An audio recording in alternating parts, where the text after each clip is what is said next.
So இன்னத்த கிளாஸில் நம்ம என்ன பார்க்க போகிறோம்னா C++ object oriented programming in C++ல எப்படி ஒரு கன்ஸ்ட்ரக்டரை நம்ம க்ரியேட் பண்ணுறோன்னு பார்க்கலாம். ஓகேவா?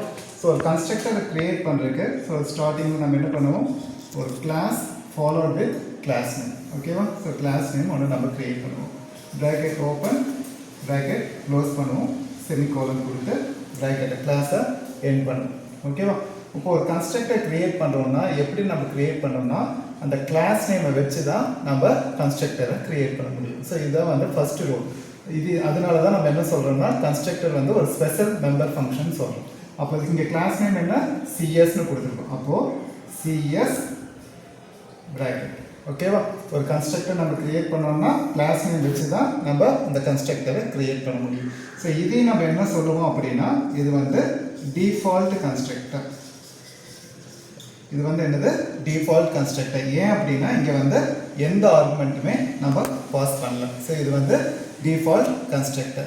ரெண்டாவது கன்ஸ்ட்ரக்டரோட ரூல் என்னன்னா it doesn't return any value. ஓகேவா? அப்போ இங்கே முன்னால் என்னன்னா நம்மளுக்கு வாய்டோ இன்டோ எதுவுமே வந்து ரிட்டர்ன் டைப் எதுவுமே கிடையாது. ஓகேவா? ஒரு கன்ஸ்ட்ரக்டர் கிரியேட் பண்ண போகிற கன்ஸ்ட்ரக்டர் நேமுக்கு முன்னால் எந்த ரிட்டர்ன் டைப்பும் நம்மளுக்கு கிடையாது. மூணாவது என்னென்னா கண்டிப்பாக ஒரு கன்ஸ்ட்ரக்டர் வந்து ஒரு பப்ளிக் ஆக்சஸ் ஸ்பேஸ் கீழே தான் நம்ம கன்ஸ்ட்ரக்டரை க்ரியேட் பண்ண முடியும். ஓகேவா? ஸோ கன்ஸ்ட்ரக்டர் க்ரியேட் பண்ண போகிற ஒரு பப்ளிக் ஆக்சஸ் ஸ்பேஸ் கீழே தான் நம்ம கன்ஸ்ட்ரக்டரை க்ரியேட் பண்ண முடியும். ஸோ இந்த கன்ஸ்ட்ரக்டர் க்ரியேட் பண்ண போகிற டிஃபால்ட் ஆர்குமெண்ட்டை மட்டும்தான் நம்ம கன்ஸ்ட்ரக்டர் க்ரியேட் பண்ண முடியா இல்லை. ஸோ நம்ம கன்ஸ்ட்ரக்டர் க்ரியேட் பண்ண போகிற பேராமீட்டரைஸ்ட் கன்ஸ்ட்ரக்டரை வேணாலும் க்ரியேட் பண்ணிடலாம். ஓகே? ஸோ அதாவது எந்த ஆர்குமெண்ட் வேணாலும் நம்ம க்ரியேட் பண்ணிக்கலாம், எத்தனை ஆர்குமெண்ட்ஸ் வேணாலும் வச்சு நம்ம க்ரியேட் பண்ணிக்க முடியும். ஸோ அதை தான் நம்ம என்ன சொல்கிறோன்னா பேராமீட்டரைஸ்டு கன்ஸ்ட்ரக்டர். இன்னொன்று வந்து என்னென்னா காப்பி கன்ஸ்ட்ரக்டர். அந்த காப்பி கன்ஸ்ட்ரக்டர் எப்படி க்ரியேட் பண்ணணும்னா யூஸிங் ரெஃபரன்ஸ் சிம்பிள். ஓகேவா? அதாவது ஒரு ஆப்ஜெக்டில் நம்ம ஆக்குபை பண்ண வேல்யூ இன்னொரு ஆப்ஜெக்ட்டுக்கு நம்ம எடுக்கிறது. ஓகே?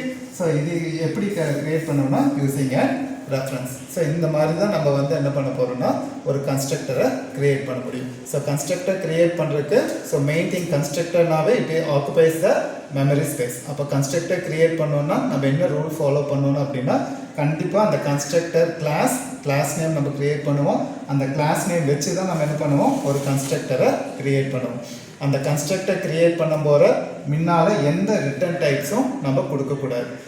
மூணாவது அந்த கன்ஸ்ட்ரக்டர் க்ரியேட் பண்ண போகிற பப்ளிக் கீழே தான் நம்ம என்ன பண்ணுவோம்னா அந்த கன்ஸ்ட்ரக்டரை க்ரியேட் பண்ணுவோம். ஸோ அந்த பப்ளிக் கீழே கன்ஸ்ட்ரக்டர் க்ரியேட் பண்ண போகிற எப்படி வேணாலும் க்ரியேட் பண்ண, it maybe a default constructor, இல்லை பேராமீட்டரைஸ் கன்ஸ்ட்ரக்டரில் இருக்கலாம், இல்லைனா காப்பி கன்ஸ்ட்ரக்டராக இருக்கலாம். ஸோ எப்படி வேணாலும் as per the user requirement நம்ம அந்த கன்ஸ்ட்ரக்டரை க்ரியேட் பண்ணிக்க முடியும். ரைட்? ஸோ அதுக்கப்புறம் தான் நம்ம என்ன பண்ணுவோம்னா அந்த மெயின் ஃபங்க்ஷனில் நம்ம யூஸ் பண்ண போகிற அதுலேருந்து நம்ம அந்த கிளாஸுக்கு நம்ம என்ன பண்ணுவோம், ஒரு ஆப்ஜெக்டை க்ரியேட் பண்ணுவோம். ஸோ ஆப்ஜெக்டை ஏன் நான் க்ரியேட் பண்ணுறேன்னா ஒன்ஸ் அந்த ஆப்ஜெக்ட் நம்ம க்ரியேட் பண்ணோம்னா ஆட்டோமேட்டிக்காக நம்மளுக்கு என்ன ஆயிரும், ஃபங்க்ஷன் கால் ஆகிடும்.